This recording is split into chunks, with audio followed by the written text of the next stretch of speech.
So you do believe that if we set it right now, 5 years later, there is still the thing that, because if I were to come back to the symptoms, and I think you already touched on the core, and you already addressed and talked about the core, but the symptom, the thing that people seem to be responding to now is the fight seems to have gone out of Sri Lankan cricket. Fight. Yeah. I mean, it's they've always, like you said, so many years you were in the top three.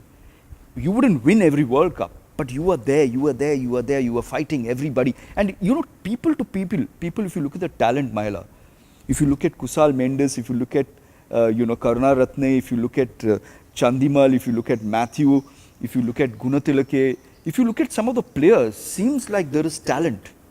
Yes, but that I think that is a different issue that you need to address separately. That has nothing to do with the situation that we are in as a team. The fighting spirit and the level of consistency has gone down because the confidence is not there as a group. Yes. Right now, I personally don't think our guys are playing as a team. Yes. They have been pushed to a situation, they have been because of the selection policies, because of certain things that they've implemented in the last 2 years, the guys don't see them secure enough in the team first and foremost to play as a team. Yes. So therefore, they're actually playing for themselves, trying to hold a place. Yeah. The guy who's in the team is trying to do that. The guy who's waiting to come in also thinks, okay, if I don't perform in 2, 3, 4 games, I'm out. Yes. So that So there's a lot of fear. Fear of failure.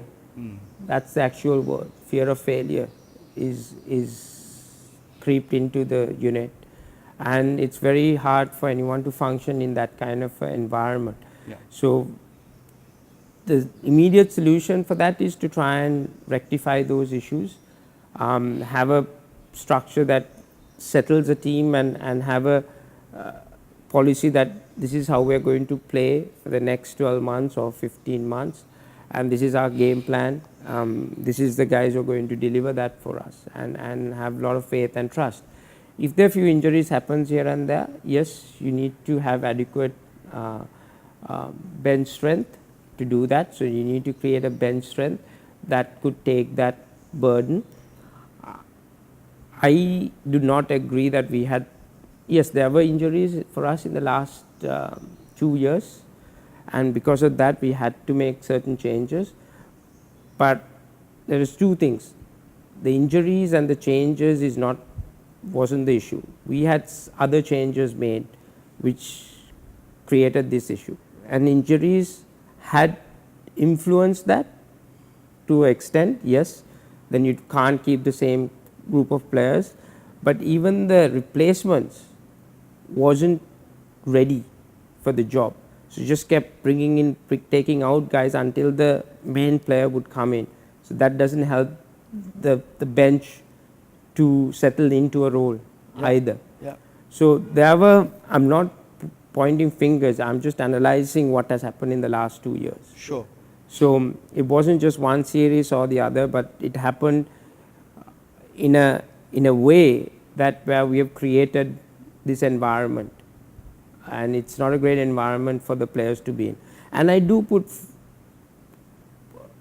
a blame on the players as well. They haven't actually shown character in tough situations. They haven't really said, okay, everything's going against us, but still we're playing for Sri Lanka and we need to do something special. So that blame the players should take as well. They haven't played as a unit. I can see there's a bit of rift in here and there. I don't know what those situations are.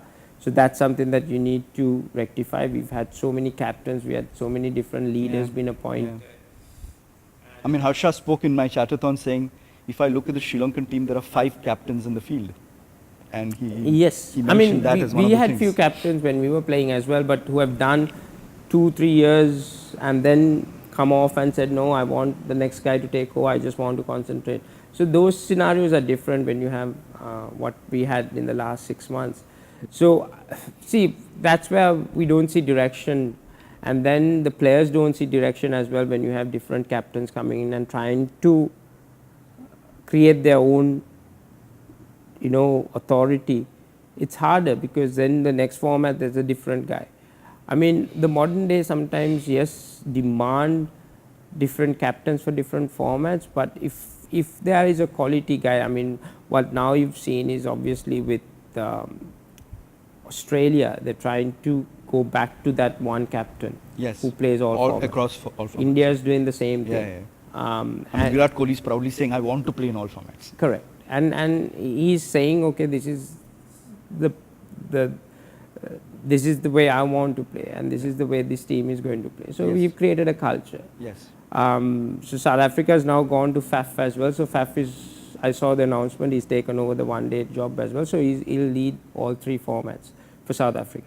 So the teams who had experimented with this different captains with different formats are actually slowly going back to the old format and said, no, if there is a guy who can play all three formats and if he's good enough, then let him control the entire team, because then the players get settled into a certain pattern, a certain routine of how they want to play. Sure. And then the leadership gives you good directions. Correct. Right? But if there's no players who are going to play all three formats, Yeah. then it's a different story. Then you need to find guys who can actually be a leader just for that format. Sure. But the consistency comes if the direction is given consistently, saying that this is the way we need to play.